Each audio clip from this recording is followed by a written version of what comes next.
Bapak Fuad Abdurrazak sudah siap, maka kami persilakan.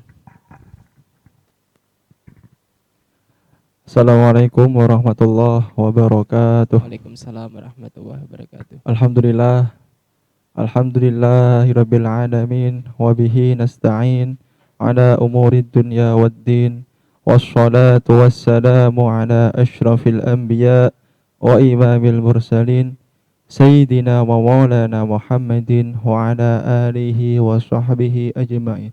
Amma ba'd. Yang saya hormati Bapak Eko selaku moderator, dan tidak ketinggalan pula siswa kelas 7 yang saya banggakan. Dari sini tadi sudah diterangkan oleh Pak Akib tentang fikih ya. Ini juga masih menyambung dari materi. Ya ada sangkut pautnya lah. Nanti di sini kita akan membahas tentang adab sholat. Tadi itu sholat berjamaah. Kalau ini adab sholat. Walaupun beda pelajarannya, tapi masih ada sangkut pautnya ya. Yang pertama adab sholat. Pengertian sholat. Sholat menurut bahasa memiliki arti doa. Sedangkan menurut istilah syara, sholat adalah suatu ibadah yang tersusun dari beberapa perkataan dan beberapa perbuatan yang dimulai dengan takbiratul ihram dan diakhiri dengan salam dan memenuhi syarat dan rukun tertentu. Jadi diawali dengan Allahu Akbar dan diakhiri dengan salam. Salat itu merupakan rukun Islam yang kedua sebelum dari syahadat. Habis itu sholat. Sehingga tidak sempurna Islam seorang apabila dia tidak melaksanakan sholat. Menurut hadis Nabi, sholat adalah tiang agama. Maka barang siapa yang mendirikan sholat seperti ia telah mendirikan agama. Dan barang siapa yang meninggalkan sholat, maka ia telah merobohkan agama. Jadi nek gak sholat itu iso ngerobohke agamane piyambak. Di sini ada potongan ayat. A'udzubillahi minasyaitonirrajim. Wa aqimis shalah innas sholata tanha 'anil fahsya'i wal munkar wa la dzikrullahi akbar wallahu ya'lamu ma tasna'un. Artinya, dan dirikanlah sholat, sesungguhnya sholat itu mencegah dari perbuatan keji dan mungkar, dan sesungguhnya mengingat Allah adalah lebih besar keutamanya dari ibadah-ibadah yang lain. Dan Allah mengetahui apa yang kamu kerjakan. Di sini ada adab-adab sebelum sholat. Sebelum sholat itu yang pertama, menjaga waktu sholat. Sholat seharusnya dilakukan sesuai dengan waktunya. Apabila telah masuk waktu sholat dan azan, bersegeralah melaksanakan sholat. Jadi nek krungu azan, yo segeralah melaksanakan sholat. Ojo diende-ende, ojo ngolah. Rasulullah bersabda, jika kalian mendengar iqamah, maka berjalanlah menuju sholat. Namun tetap tenang dan khusyuk menuju sholat. Jangan tergesa-gesa. Hadis riwayat Bukhari. Nek sampun ngerti ngrungu ana sing iqamah, ya segeralah berjalan menuju sholat. Tapi aja grusak-grusu. Tetap tenang dan khusyuk. Kedua, ikhlas dan meluruskan niat. Di sini ada firman Allah, wa ma umiru illa liya'budullaha mukhlishina lahuddin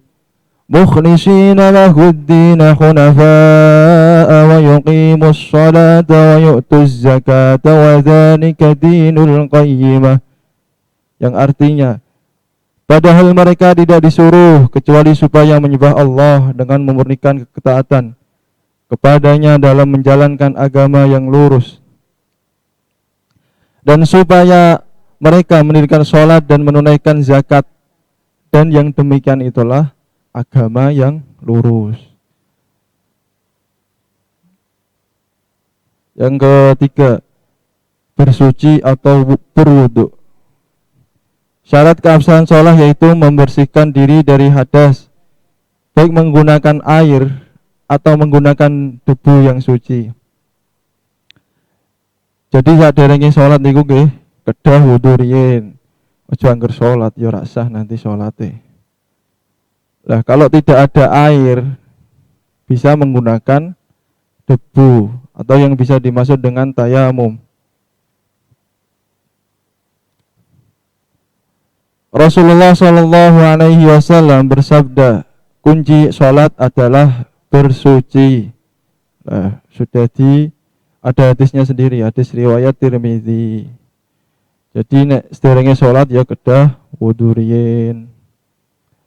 Selanjutnya, memilih tempat terbaik dan suci dalam sholat. Seorang muslim hendak melaksanakan sholat juga harus memperhatikan kebersihan dan kesucian tempat sholat. Jadi harus diperhatikan tempatnya, sajadah nek menawane ana najise ya dilangkir riyin.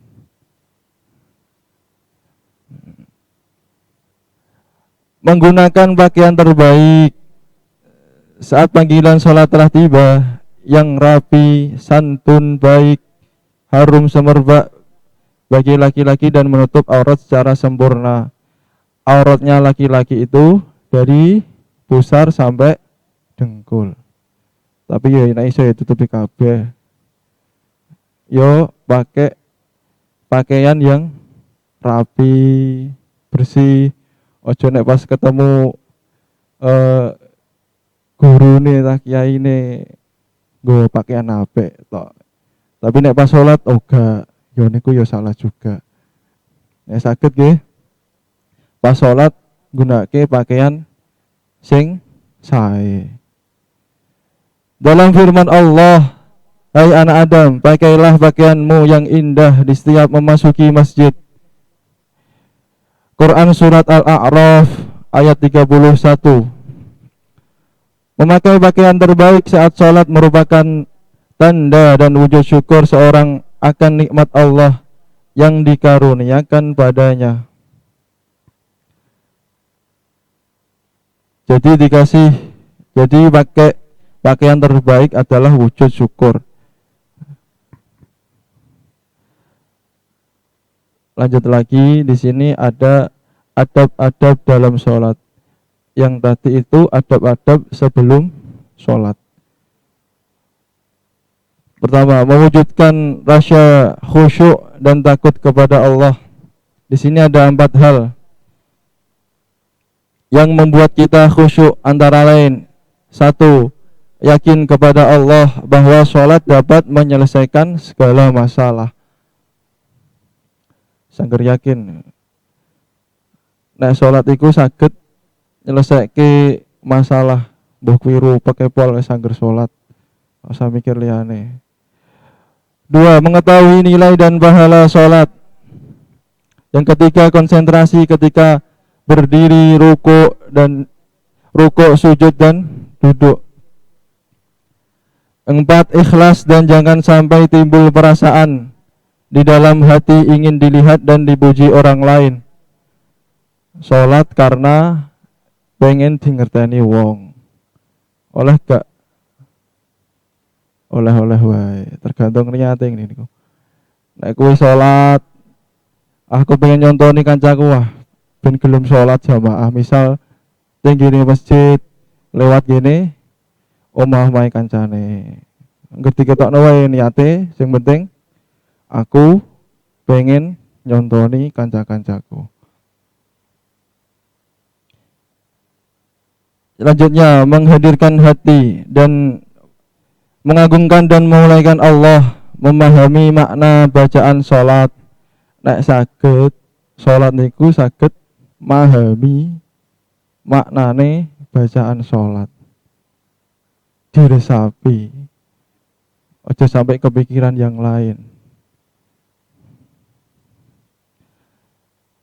Lanjutnya lagi, adab khusus batin dikerjakan oleh hati. Yang pertama, niat. Setiap perbuatan tergantung dari niatnya, karena niat menentukan perilaku seseorang. Ada hadis juga ya, innamal a'malu binniyah. Sesungguhnya amal tergantung dari niatnya. Jadi kalau niat niku pas takbir Allahu Akbar lah teng mriku niku diniatke misal usolli fardhos subhi rak'ataini mustaqbilal kiblati adaan makmuman lillahi ta'ala. Ning gene atine nggih ngrentek niat. Makanya niki wonten adab-adabe nggih khusus teng gene ati atau batin. Yang kedua, berdiri dalam sholat fardu jika mampu. Nek gak mampu berdiri, duduk. Nek gak mampu duduk, berbaring. Nek gak mampu berbaring, ya kedap-kedap. Nek gak iso kedap tok, ya pun disolati mawon. Selanjutnya, takbiratul ihram. Mengucapkan takbir seraya menghadap kiblat. Takbiratul ihram harus terdengar oleh dirinya sendiri. Lanjutnya, membaca surat Al-Fatihah. Terus ruku ialah menundukkan kepala dan membungkukkan badan. Dalam posisi kepala harus sejajar dengan punggung, jadi harus lurus. Nah, tak praktekin yang mriki nggih. Nanti kehabisan waktu ya. Selanjutnya iktidal, berdiri tegak memisahkan antara rukuk dan sujud. Sakbare rukuk nggih iktidal. Rabbana lakal hamdu mil'us samawati wa mil'ul ardil uma syi'ta min syai'im ba'd. Itu bacaannya. Selanjutnya sujud. Terus duduk di antara dua sujud. Ada syarat-syaratnya. Yang pertama, duduk tidak terlalu lama, tidak melebihi tasyahud awal. Ojo kesuwen, ngene duduk di antara dua sujud. Bersujud nih kan duduk nggih. Ojo kesuwen. Bacane Rabbi filli ila akhirih nggih. Yang kedua, tenang atau tumakninah selama paling sedikit bacaan tasbih. Tumakninah niku saged diarteni berdiam diri sejenak nggih. Atau bisa dimaksud dengan tenang di sini. Lanjut lagi, tasyahud pada duduk terakhir. Syarat-syaratnya yang pertama terdengar oleh diri sendiri apabila pendengarannya sehat. Nek gak sehat, wes sepenting mocolah. Terdengar oleh diri sendiri. Tapi aja banter-banter nih. Sing penting krungu dhewe awake kupinge. Yang kedua, dibaca sambil duduk. Yang ketiga, menggunakan bahasa Arab. Gak oleh bahasa liyane, bahasa Indonesia, bahasa Jawa enggak boleh. Tapi harus menggunakan bahasa Arab. Keempat, kalimat tasyahud harus tertib. Tertib itu napa? Tertib itu urut. Lanjutnya, sholawat atas Nabi. Ini wonten syarat-syaratnya malih. Yang pertama, terdengar oleh diri sendiri apabila pendengarannya sehat. Dua, menggunakan bahasa Arab. Tiga, tertib dalam mengucapkan sholawat. Terakhir, salam dulu nggih. Salam, terus habis itu tertib. Tertib itu melakukan dengan cara berurutan. Ini karena waktunya sudah sedikit. Apa ini lanjut lagi, Pak? Cukup dulu nggih. Karena ini waktunya sedikit nggih. Bisa nanti kita lanjutkan kembali pada pertemuan yang lain. Oke. Oke, terima kasih. Ini tadi ada hubungannya dengan mata pelajaran yang tadi sudah disampaikan sebelumnya, yakni tentang sholat. Kalau yang tadi sholat berjamaah, ternyata ini akidah akhlaknya yaitu tentang adab sholat. Nah, mungkin dari teman-teman kelas 7 ada yang bertanya. Oh, ini ada yang tanya. Dari PP Tasfikul Furqon, yakni semisal ada anak tidak qobliyah, apakah boleh ba'diyah dan sahkah sholat ba'diyahnya?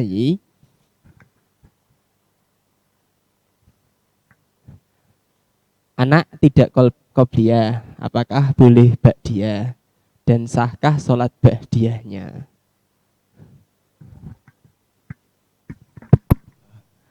Tergantung dari sholatnya. Nek ba'diyah asar ya ora oleh karena gak ada ya. Tergantung sah ta mboten. Lah pun netepi rukune tah dereng. Kan tergantung ngoten nggih. Pertanyaane Dek wau niku nek gak salat qabliyah niku bariku salat ba'diyah. Niki salat sunah nggih. Boleh enggak nggih? Tetap boleh. Oke, berarti tergantung ba'diyah apa ya. Terus kemudian selanjutnya, Assalamualaikum Pak, ini Muhammad Misbahuddin kelas 7O. Kalau membaca doa iftitah wajib apa sunnah? Doa iftitah. Saya jawab lagi nggih. Rukun-rukun itu kan sudah di sini ada LKS-nya ada semua. Karena kalian nggak mau baca, makanya kalian bertanya. Kalau doa iftitah itu termasuk sunnah dalam sholat, tidak wajib, tidak rukun. Jadi nggak apa-apa kalau nggak baca doa iftitah. Tapi alangkah bagusnya dibaca. Ya, oke, terima kasih. Mungkin 2 pertanyaan itu sudah dijawab oleh beliau, yakni Bapak Fuad. Mungkin sebagai penutup. Dari saya, wallahul muwafiq ila aqwamit thoriq. Assalamualaikum warahmatullahi wabarakatuh. Waalaikumsalam warahmatullahi wabarakatuh. Oke, 3 mata pelajaran sudah kalian ikuti dengan baik. Karena ini sudah pukul 9 lebih, kita cukupkan sekian.